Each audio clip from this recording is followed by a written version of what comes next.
to another video from Crown of Command Games. Hope you have had a great hobby week. You've enjoyed our splatter natter that we did on the weekend, and you're ready for a bit of Old Hammer. This is issue 118 of White Dwarf, a wonderful representation of the era, and gracing its front cover is some artwork from the, if you don't know it, it's the box set cover for Advanced Heroquest, which is kind of the topic what we can look at today. It was done by Les Edwards. I looked at that and I thought that's not a Les Edwards art piece, but sure enough it is. There you go. It has all the hallmarks and characters of the original Heroquest, but they never actually featured in the Advanced Heroquest box set. That was a completely different set of characters and minions. Also featuring the Skaven, of course. So this was the issue that it was really presented as a product that was going to be available and released in 1989. All those years ago when I walked into one of the stores, I think it was a game store in Brisbane, and they had a massive pile of those, and I picked one up immediately. I hadn't even seen or heard about it. So this is kind of before me discovering White Dwarf magazine. So, and I just fell in love with Heroquest, and I thought Advanced Heroquest would just be an extension to that wonderful universe, and it certainly was. It sort of broadened the scope of what Warhammer and the old world and that universe, and introduced other characters like the Skaven and many other different character classes and races to your adventures. But I never really got to play it. I think it was probably just at the time when people were going to university and people just weren't interested in playing another long succession of games that we'd done Heroquest, and I think Advanced Heroquest was just too much of an ask, and people moved away and that kind of thing. So it wasn't until many years later that I actually got to play a session with a group of guys, and we played the Shattered Amulet, which is the main quest in the rulebook for Advanced Heroquest, and we then got like a couple of sessions in, and that was it.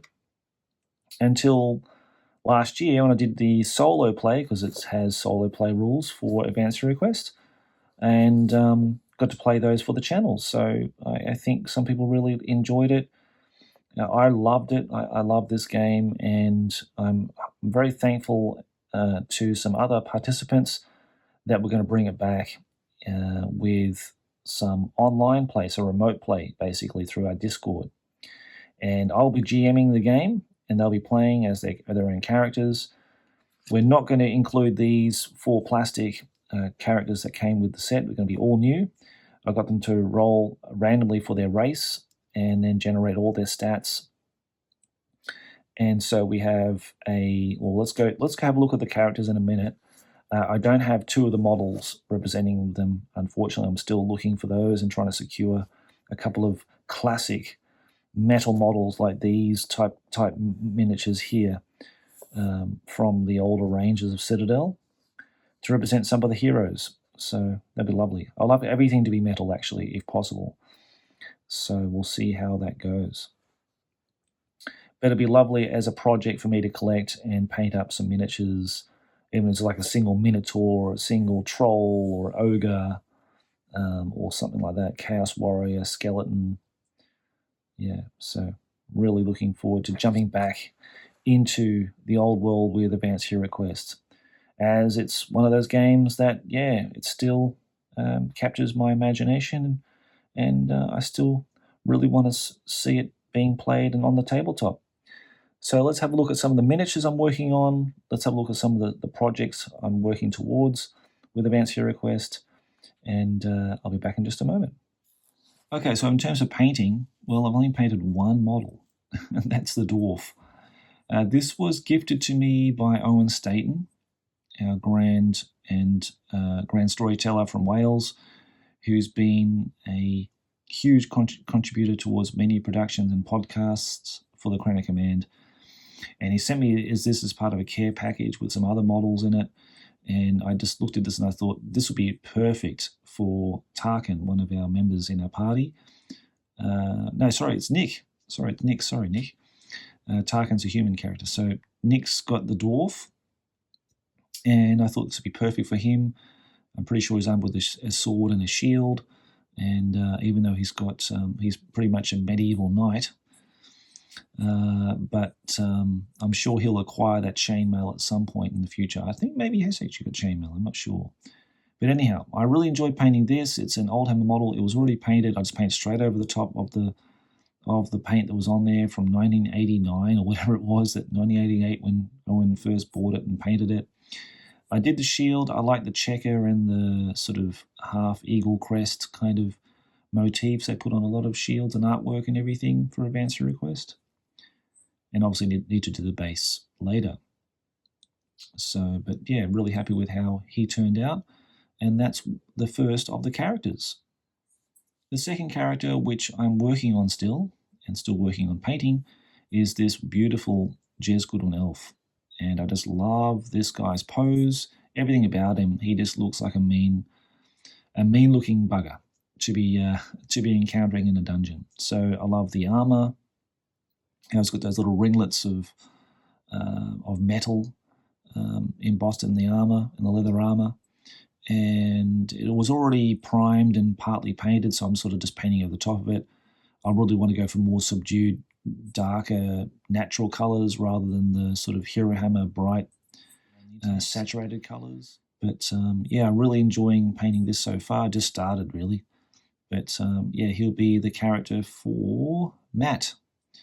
Matt as Planet Tobor, who's going to be the elf character in our quest.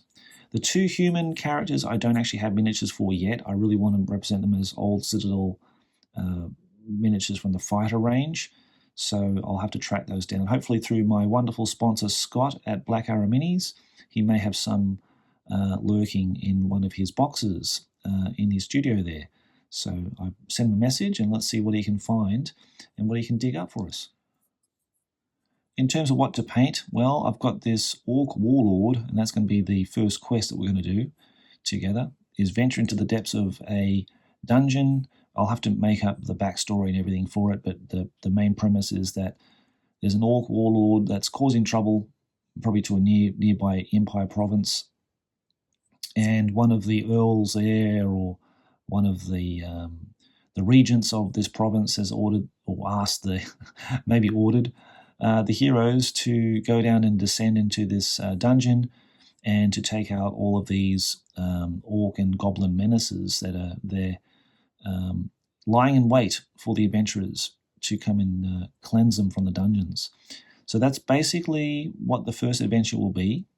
So David really kindly sent me these about a year or so ago. Some models, some Oldham models. He thought maybe I could use them, and they've just come in at the right time, perfect. So I thought I have those somewhere, and I dug them out, and I thought this would be perfect for the Warlord itself. And there's a couple other miniatures which I'll show you too, which I'll use as characters and what have you. Here's another great model, I think, that comes with the Archer regiment from the Regiments of Renown series from 3rd edition. And I just thought he'd be just cool to use. I probably won't use him in my regiment that I have at the moment. So I thought I might use him as a stand-off, like a one-off, like Orc Chieftain or a boss or something like that. However they're classed in Advanced Heroquest. But he's armed with a bow, and I thought that's cool. He can use a ranged weapon as a bow, and he can have a melee weapon as well, a two-handed melee weapon. And he's got the eye patch. He looks pretty seriously like a veteran orc that survived a few battles and a few scruffs along the way. And I've got some other Orc Archers which I'll use as well in the adventure. So I have some ranged combat as well, because mostly all the monster types don't have any ranged weapons. So I really want to have include some ranged weapons and just add a bow, stick in there using the BS score, work out the ranges and go from there. But that's one Orc boss. I thought this guy looked absolutely lovely. I think this is a Kev Adams model.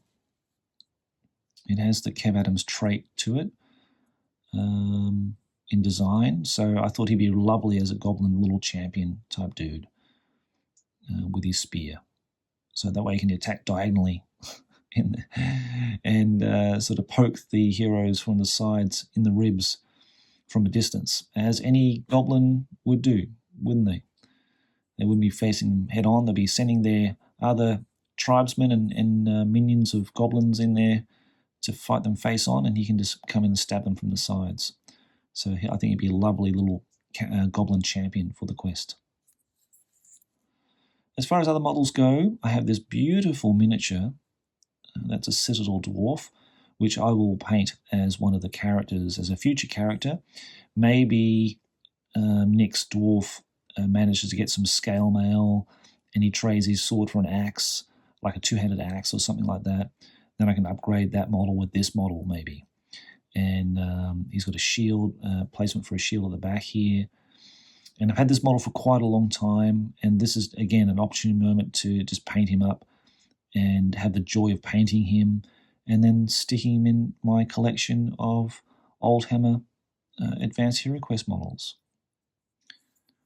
And this particular model would be just a treat to paint. It's one of the first dwarf models I bought since getting back into all of this some 6-7 years ago now from eBay.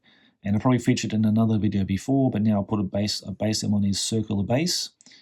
And I probably will do him as a painting video for the channel. And as he's quite simple, there are not many details to him. He's just robed and has a staff and what looks to be some kind of magical spherical ball that he's carrying. So yeah, he looks really fun. And I don't think I've ever painted a dwarf for the channel yet. So that's a sacrilege, isn't it? So there must be one painted. So I look forward to doing that and priming him up and getting him painted on the channel. Now, I don't have many Skaven, as sadly I had to sell them last year to pay for bloody bills, which really pisses me off. But the person who actually owns that Skaven army is really enjoying them, and I'm really happy that that's the case. Whoops, he's already trying to escape. So this model actually represents the hero, like the end boss in the main quest for the Shattered Amulet. He's a Prince of Agony or something. I think he's Lord Prasnar or something like that. I can't remember exactly off the top of my head, but anyhow.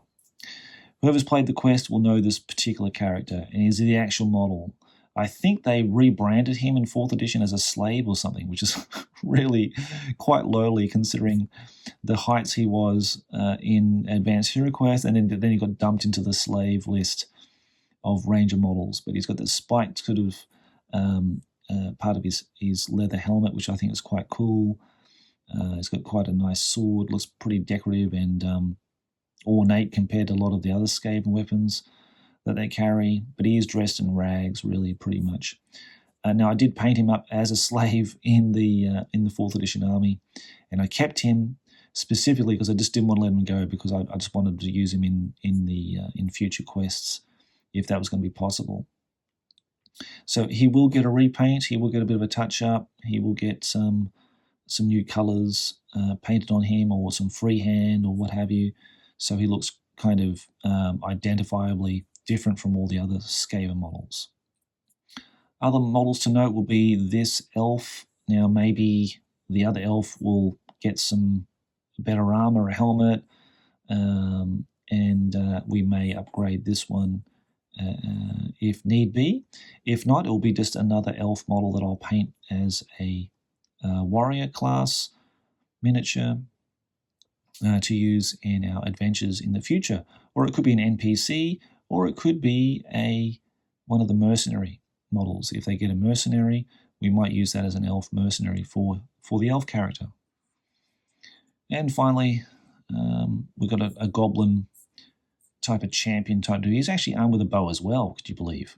So it's another ranged goblin with a double-handed mace. And I thought he's a really cool looking figure, and I thought he'd be nice also as a goblin character. As the characters descend the different levels, you want obviously the last level will be the Orc Warlord. Before that, they want to face some sort of minor bosses, so that's probably what they're going to come across. Again, I'm really excited to play the GM this time because I have dungeon counters and I can throw some throw some danger in the wind towards the characters if need be. I'll try to keep it easy on them because I know Advanced Heroquest is completely deadly and they may not survive forever. But anyway, guys, this wraps up my video for Advanced Heroquest. This is basically what I've got planned to paint and to run midway February. So I'm really looking forward to that, to join up with my friends to play some Advanced Heroquest. So I hope you enjoyed this video, and it won't be too long before you get another one with something else I'm working on. So until then, guys, take care, enjoy your hobby, and catch you again next time.